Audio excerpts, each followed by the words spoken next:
Na mtazamaji, mbiu ya mgambo imelia, na jambo ni kwamba taarifa za darubini ya Channel 1 ndiyo zinaanza sasa. Karibu, natumai kwako kwema, tarehe ikiwa ni mosi mwezi wa Novemba mwaka 2020. Yapo mengi tuliokuandalia jioni hii leo mtazamaji, lakini kwanza tutupie macho vidokezo, kisha narudi nikupe taarifa kwa kina.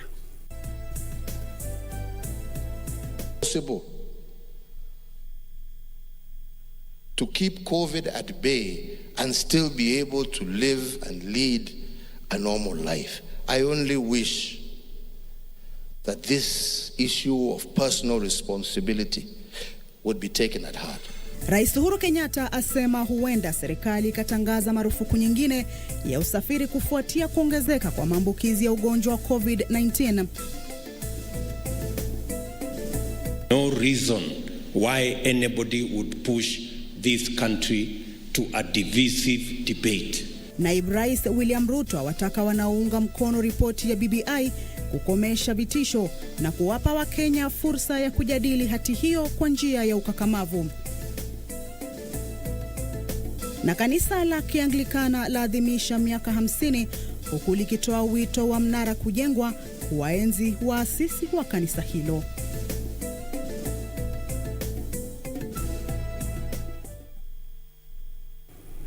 Na mtazamaji, karibu kwa taarifa zetu za darubini ya Channel 1 jioni hii ya leo.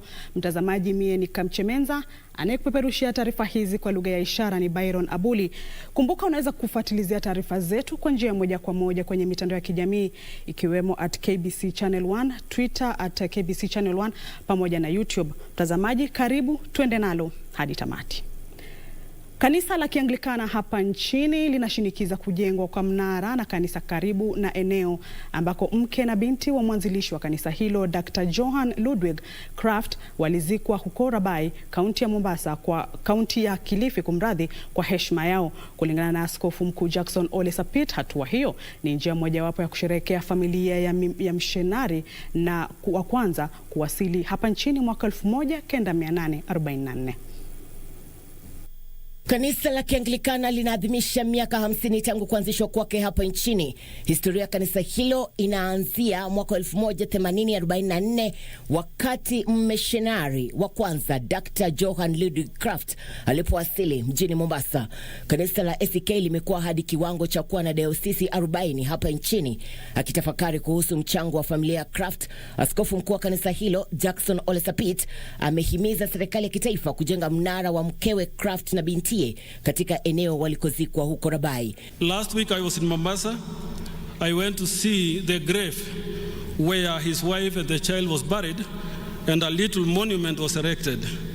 And Your Excellency, as the Anglican Church, we want to make an appeal that you team us with the national museums to protect that little place where the first entry of Christianity began, and allow us to erect a chapel which we shall call the cradle of Christianity in East Africa, so that people will worship and remember the entry point of the word of God. Ole Sapit amesema kanisa hilo aidha linajibidisha kujenga kanisa katika eneo hilo kwa heshima ya wawili hao ambao walifariki muda mfupi baada ya kuwasili nchini Kenya mwaka 1844. Kraft alizikwa katika kanisa la kwanza la Kianglikana huko Ikudha, kaunti ya Makueni.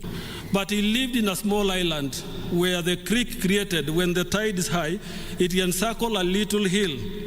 And we went to visit that hill called Chikaikai. Again, Your Excellency, we want to erect a monument to remind us of the first journey of Ludwig Kraft before he landed in Rabai. Because it was in that little island he was able to communicate with the fishermen who are coming until they knew he was not a slave master. Akiongea wakati wa maadhimisho ya miaka 50 tangu kuanzishwa kwa kanisa la ACK, Ole Sapit alisema maadhimisho hayo yanatoa fursa kwa kanisa hilo kutafakari kuhusu matukio ya enzi zilizopita na kuratibu mikakati ya siku zijazo kuhusiana na ukombozi wa kanisa hilo. Rais Uhuru Kenyatta amepongeza kanisa kwa kuwa katika mstari wa mbele katika kuleta mabadiliko ya kijamii na kiuchumi na pia kisiasa hapa nchini. And I will go even a step further, because not only have you been involved very heavily in not just spreading the gospel, but also in participating in education, in health, and many other social activities that have gone to improve the lives of your fellow citizens. But I think I can say without fear that the church has also been at the very center of the social, economic, and political history of our country. Irene Mchuma Odim, Darubini ya Channel 1, County ya Nairobi. Na mtazamaji, tufululize hadi kaunti ya Kiambu ambapo mamia ya abiria walikwama au kulazimika kutembea kwenda ziara zao katika kaunti hiyo baada ya msako uliofanywa na polisi kunasa zaidi ya magari 100 ya uchukuzi wa umma kwa kukiuka kanuni za kuzuia ugonjwa wa COVID-19. Kamishna wa kaunti ya Kiambu Wilson Wanyanga ameonya kwamba msako huo utaendelea na utatekelezwa pia kwenye baa na mikahawa inayokiuka mikakati ya kuzuia kuenea kwa virusi vya korona, huku kukiwa na hofu kwamba taifa hili linakabiliwa na wimbi la pili la maambukizi ya virusi vya korona. Msako huo usiotarajiwa wa kuhakikisha uzingatiaji wa kanuni kuhusu ugonjwa wa COVID-19 uliongozwa na kamishna wa kaunti ya Kiambu Wilson Wanyanga na afisa mkuu wa polisi huko Kiambu Ali Nuno ulisababisha madereva kadhaa na abiria kutatizika. Zaidi ya magari 100 ya utumishi wa umma yalinaswa kwa kukiuka kanuni hizo. We have impounded and this vehicle will be here until they will be inspected, and to ensure that they are compliant. That's the time when we are going to release. We cannot continue the way we are continuing. The way things have been going, things have moved from bad to worse. We had managed this pandemic, but so far it looks like it's now again it's now becoming a challenge for us to manage. Kulingana na kamishna wa kaunti ya Kiambu Wilson Wanyanga, misako sawia itafanywa kwenye barabara mbalimbali huko Kiambu na vile maeneo ya burudani zikiwemo baa na migahawa. The bars, the restaurants, places where people go for entertainment generally. Because I've also observed that in the entertainment areas, people have forgotten that this pandemic is around. Abiria na madereva walioathiriwa na msako huo walishtumu maafisa wa polisi na wizara ya afya kwa kutotoa maongozo bayana. Tulipewa ili expire na sasa wanataka certificate ya health. Sasa nauliza, tunaambiwa tuandike list. Certificate of health iende inunuliwe. Sasa wamekuja kwa barabara kushika magari, wanakuja kuvuka magari zote hapa. Ben Chumba, Darubini ya Channel 1.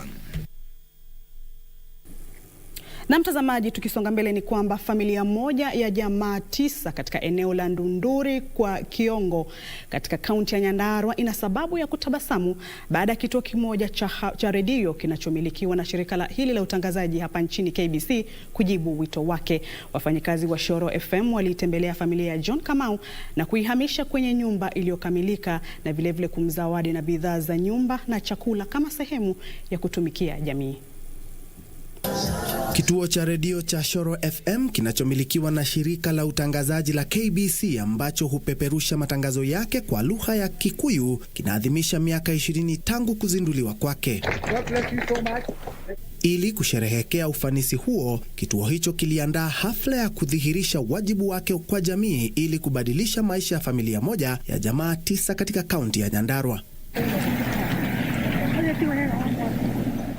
Maisha ya John Kamau na familia yake inayoishi katika eneo la Ndunduri wa Kiongo bila shaka yamebadilika.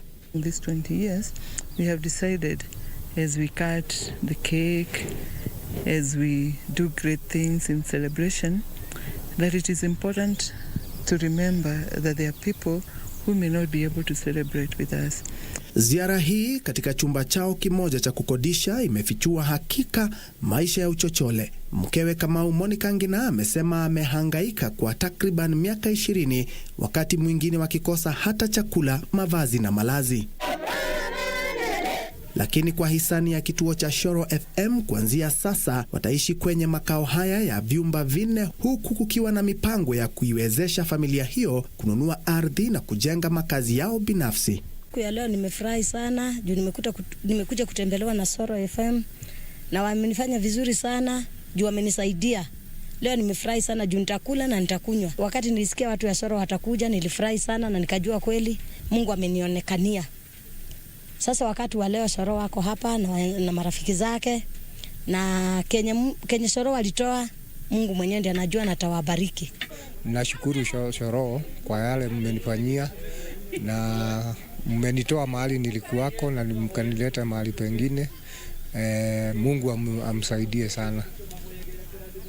Na ningeomba kama naweza pata kazi niwasaidie hao watoto yangu, nitashukuru. Waziri wa huduma za kijamii katika kaunti ya Nyandarua Ann Githigia alisifu hatua hiyo ya Shoro FM, huku akiahidi kwamba serikali ya kaunti hiyo itaingilia kati na kuisaidia familia hiyo kupata msaada wa masomo kwa familia zao. As a county, we have been trying to support those homes with food. We've been trying to support those homes with different amenities, but we cannot all be able to do it all. And therefore, that's why we need partners. And that's why we are grateful today for Shoro FM. We are very grateful, and the county government, under the leadership of His Excellency the Governor Francis Kimemia, will continue to join hands with this family and all the other families across this county from Kenton to Crampton to support them in the best way that we can. We hope by the time we go to celebrate Shoro, she will also be celebrating having a home. This is what we are doing in our counties. This is what our reporters are doing in the counties. When they identify this kind of people, the Shoro team mobilizes the fans and the listeners, and we go to help these people. Msimamizi wa vipindi vya huduma za kimaeneo katika shirika hili Jen Mombi amesema kituo cha Shoro FM kitaendelea kusaidia familia zisizojiweza katika maeneo mbalimbali kupitia misaada ya chakula na huduma nyingine muhimu, huku kikiadhimisha miongo yake miwili tangu kuzinduliwa.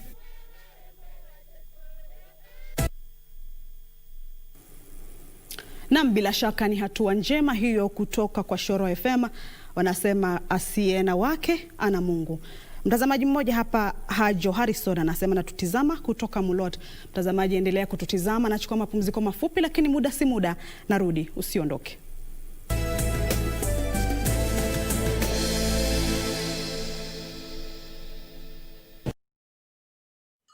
My primary school life was difficult, but my mom struggled and I managed to finish class 8 2016. I knew back in my heart that minus getting a scholarship, I couldn't make it for the high school. My friend told me all benefit of Wings to Fly, scholarship, school fees, shopping, transport. I knew that there's no any option to get the school fees. That's why I went to apply the scholarship. My mom was called back and told that Edwin got a scholarship. I knew it that my dreams would come to pass. 2020, when the coronavirus pandemic came, I was very, very worried about my KCC, but Wings to Fly gave us light system and the radio that we will continue lessons with it. Now I can read at night and wake up very early in the morning, like 4, to go through my books. Before I got the scholarship, it was like darkness was before me. But when I got the Wings to Fly scholarship, light has come to my life, and I am sure that by God's grace, I will go to the best university in this world, which is Oxford, to partake medicine and surgery, and I can see my future being very, very good.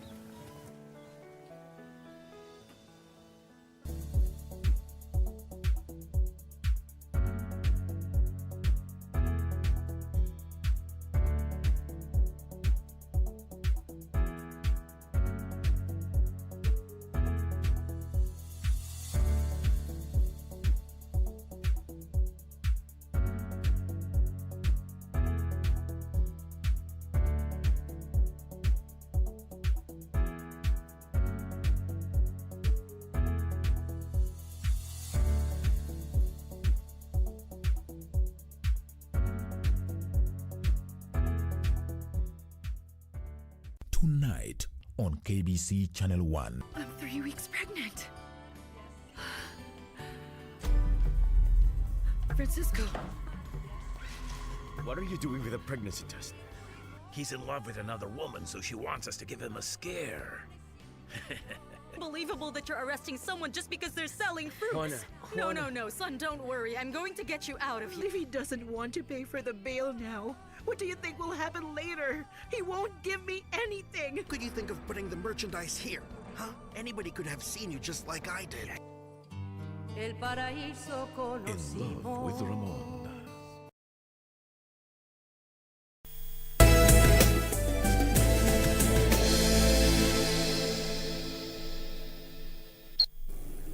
Naam, karibu tena mtazamaji. Kumbuka unaweza kuacha maoni yako kwenye mitandao yetu ya kijamii kuhusiana na taarifa tunazokupeperushia jioni hii ya leo. Tukisonga mbele ni kwamba Naibu Rais William Ruto ameshtumu madai ya kuwepo vitisho kutoka kwa wanaounga mkono ripoti ya jopo la BBI vinavyoelekezwa kwa wale wameibua masuala fulani kuhusu hati hiyo. Kulingana na Naibu Rais, viongozi sharti wa waruhusu wa Kenya kuwa na mdahalo mahususi kuhusu hati hiyo. Naibu Rais ambaye alikuwa katika eneo la kati anasisitiza kwamba pande zote sharti zilegeze misimamo yao ili kutoa fursa kwa mashauri na uwiano badala ya kuwashirikisha Wakenya kwenye kura ghali ya maamuzi. Tutasimamisha rege ama tutasimamisha? Naibu wa Rais William Ruto aliendelea na ziara yake eneo la Mlima Kenya kwa kuzuru kaunti za Nyeri na Tharaka Nithi hii leo.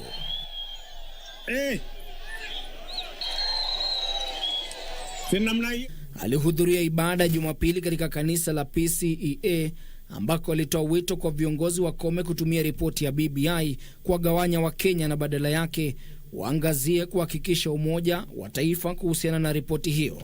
There is absolutely no reason why anybody would push this country to a divisive debate or to a contentious referendum.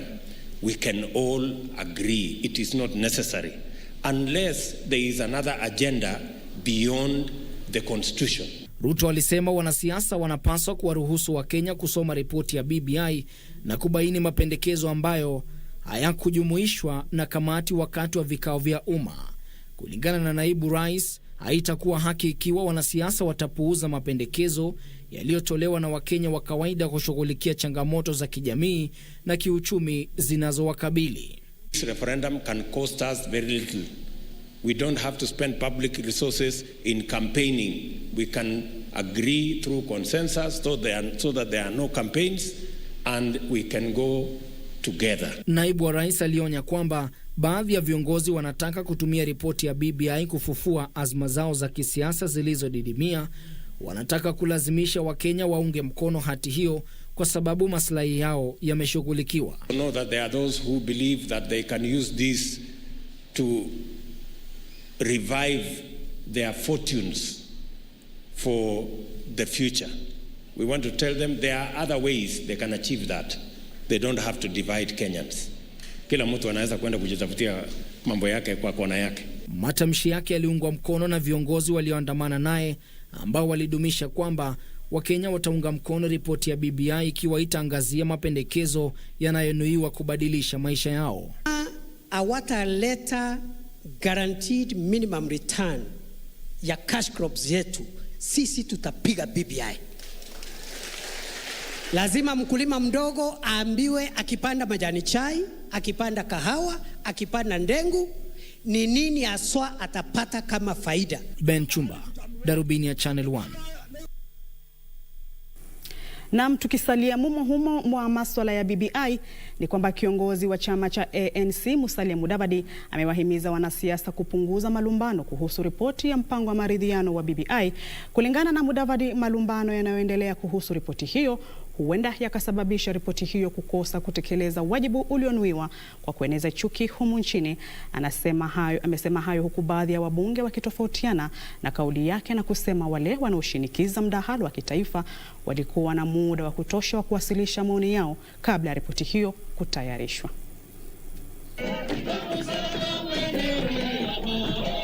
Mudavadi alikuwa katika eneo la Ngong kuhudhuria ibada ya kanisa la Jeshi la Wokovu. Kiongozi huyo wa chama cha ANC alitahadharisha wanasiasa ambao wamekuwa na msimamo mkali kuhusu ripoti ya mpango wa maridhiano BBI. Aliwatahadharisha hasa wale wanaodai kuwa muda wa mashauriano ya kurekebisha ripoti hiyo umekamilika, akiwataja kuwa wadanganyifu.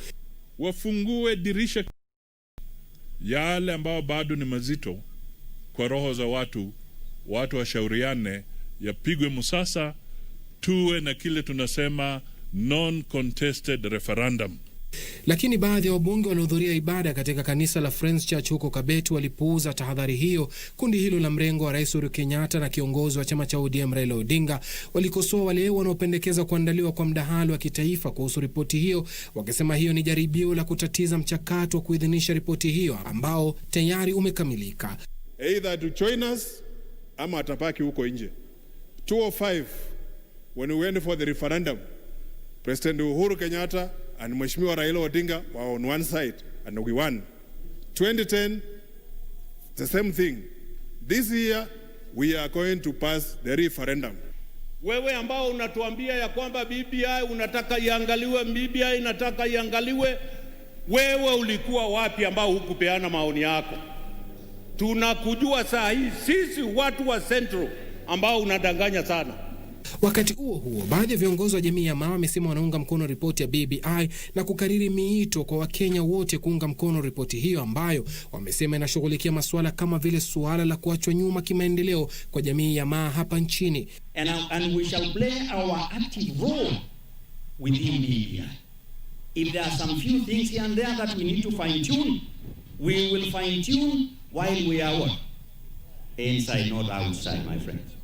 BBI ambayo inatuletea ugatuzi wa resources hadi kwa ward level. Only a madman can say no to that BBI.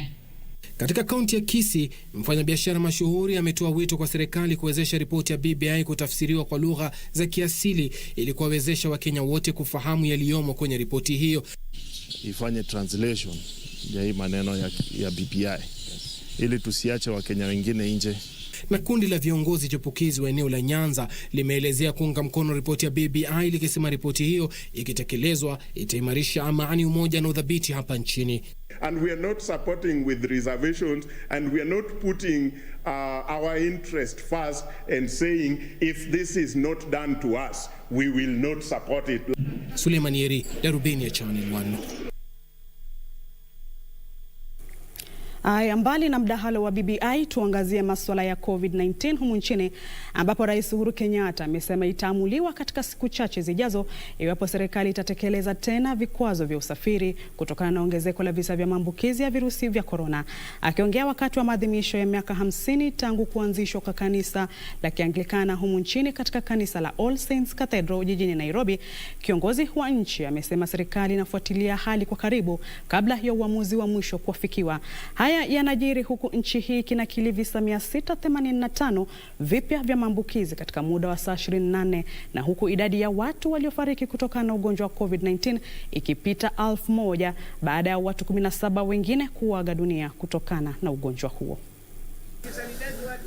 Ongezeko la visa vya maambukizi ya virusi vya corona hapa nchini huenda ikasababisha serikali kutekeleza mikakati zaidi ya kuzuia maambukizi ya virusi hivyo.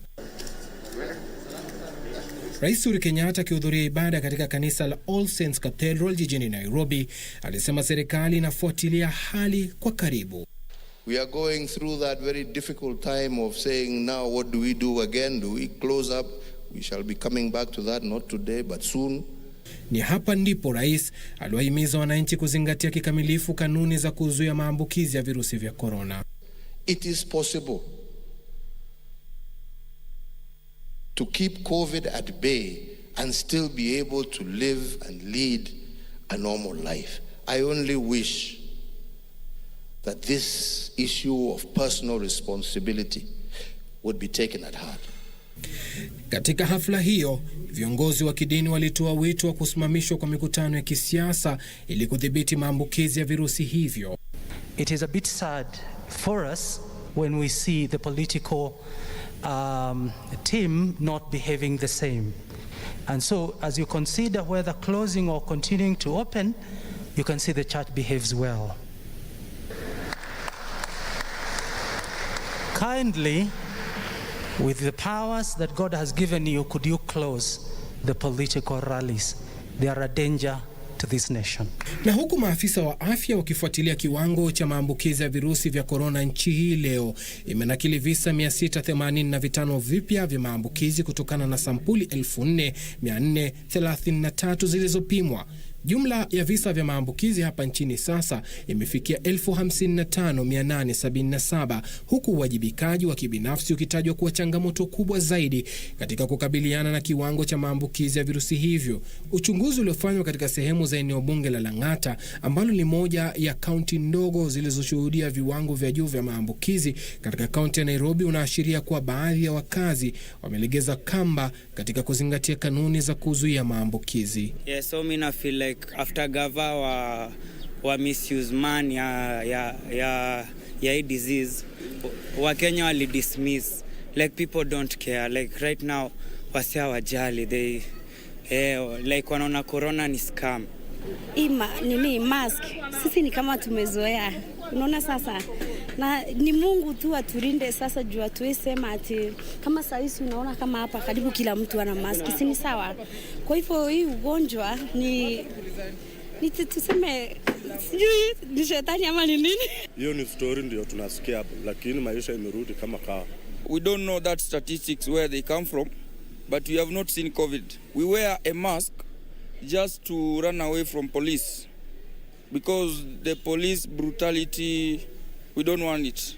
Yeah, because ukishikwa utaambiwa ulipe pesa fulani na hauna. Hapo jana, takwimu ziliashiria kuwa eneo la Lang'ata lina jumla ya maambukizi 239 na kufuatiwa na Westlands kwa visa 50 kati ya visa vyote 569 vilivyoripotiwa katika kaunti ya Nairobi. Lang'ata leo imeripoti visa 24 huku Westlands ikiripoti visa 29 kati ya visa vyote 202 vilivyoripotiwa katika kaunti ya Nairobi. Wakati huo takwimu za kila siku zilizotolewa na Wizara ya Afya leo zinaashiria kuwa watu 17 zaidi wameaga dunia kutokana na ugonjwa wa COVID-19 katika muda wa saa 24 na kufikisha 1,013 jumla ya watu waliofariki kutokana na ugonjwa huo hapa nchini. Katika muda wa saa 24 wagonjwa 231 walipona kutokana na ugonjwa huo. Wagonjwa 1,271 wamelazwa hospitalini huku 4,406 wakiwa chini ya kuwahudumia wagonjwa wa corona nyumbani.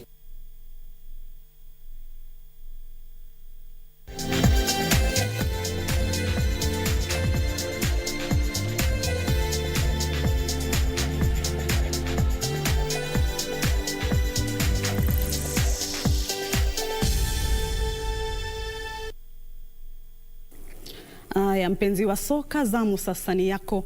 Moja kwa moja ni kwamba timu ya taifa ya soka ya chipukizi wasiozidi umri wa miaka 20 pamoja na washauri wa kiufundi timuni wamepimwa ugonjwa wa COVID-19 kabla ya kushiriki kwenye michuano ya kuwania dimba la Sekafa. Timu hiyo iliripoti kwenye kambi ya mazoezi Jumamosi na inatarajiwa kushiriki kwenye mechi 2 za kirafiki dhidi ya Sudan ili kujiimarisha zaidi.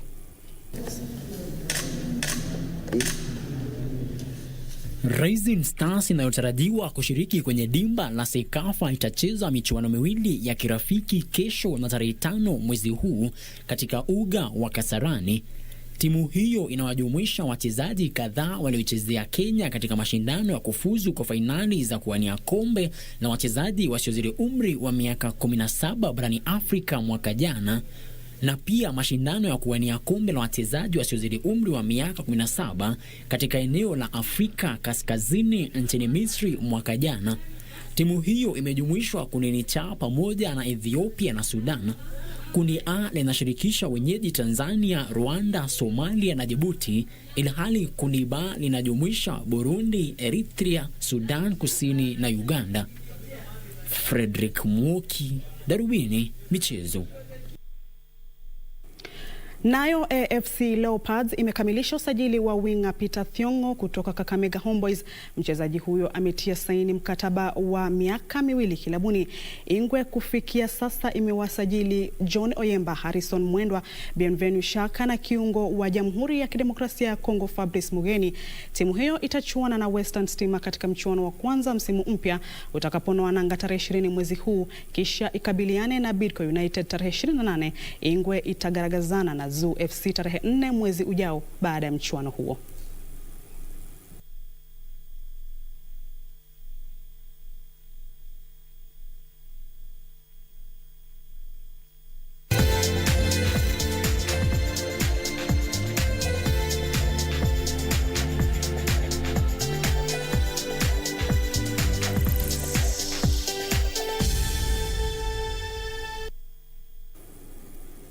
Na mtazamaji, kilicho na mwanzo hakikosi mwisho. Hapo ndipo tunapokamilisha taarifa zetu za spoti pamoja na za darubini ya Channel 1 kwa jumla. Mtazamaji, naona waliotutazama hapa, John Mushira amesema asante kwa shoro, Mungu awabariki kwa hatua hiyo walioifanya.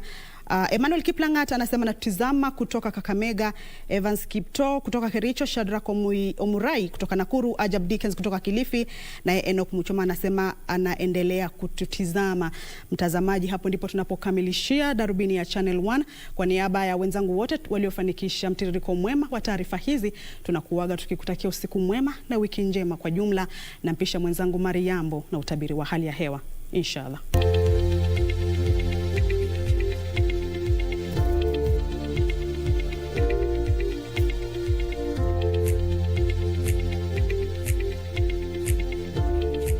Shukran za dhati kwa kujumuika nasi katika nyingine ya utabiri wa hali ya hewa popote ulipo jioni ya leo. Natumai mzima. Naitwa Mariambo. Ni usiku wenye mvua katika maeneo kadha wa kadha, zikiwemo baadhi ya maeneo hapa Nairobi, sehemu za kati na vile vile katika sehemu za kaskazini mashariki mwa nchi, hususan maeneo ya Mandera, Garissa, Moyale na viungani mwake. Magharibi mwa nchi vile vile kutakuwa na mvua usiku wa leo, itakaandamana na ngurumo za radi. Tuangazie hali itakavyokuwa kesho asubuhi, ambapo maeneo ya Mandera, Garissa na viungani mwake kutakuwa na mvua katika maeneo kadhaa nyakati za asubuhi. Sehemu za Moyale, Wajia, Garissa vile vile. Katika sehemu za ukanda wa pwani, maeneo ya Malindi, Mombasa na Lamu, tutaanza siku kwa hali ya mawingu na vipindi vya jua, lakini pia kuna uwezekano wa mvua katika maeneo machache tu. Hapa Nairobi kutakuwa na hali ya mawingu nyakati za asubuhi itakayopisha vipindi vya jua, lakini Nyeri na Meru tutarajia kuwepo kwa manyunyu ya mvua. Katika sehemu za magharibi mwa nchi kutakuwa na vipindi vya jua, lakini pia kuna uwezekano wa manyunyu ya mvua katika maeneo machache.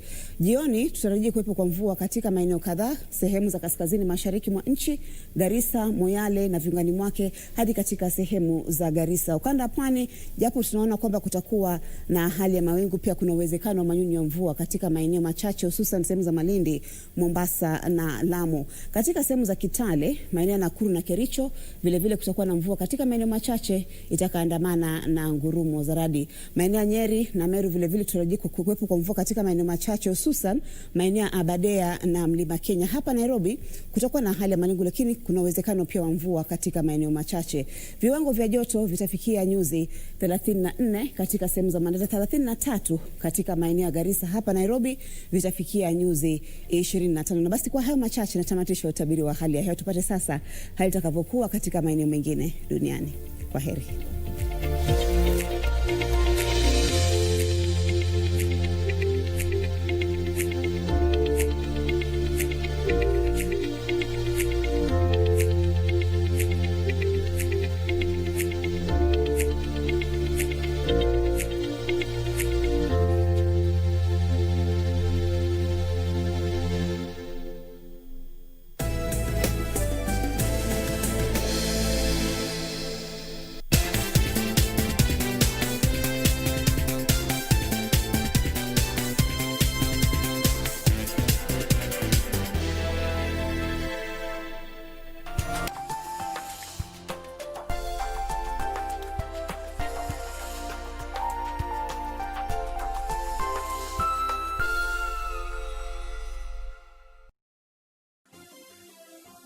Therapeutic.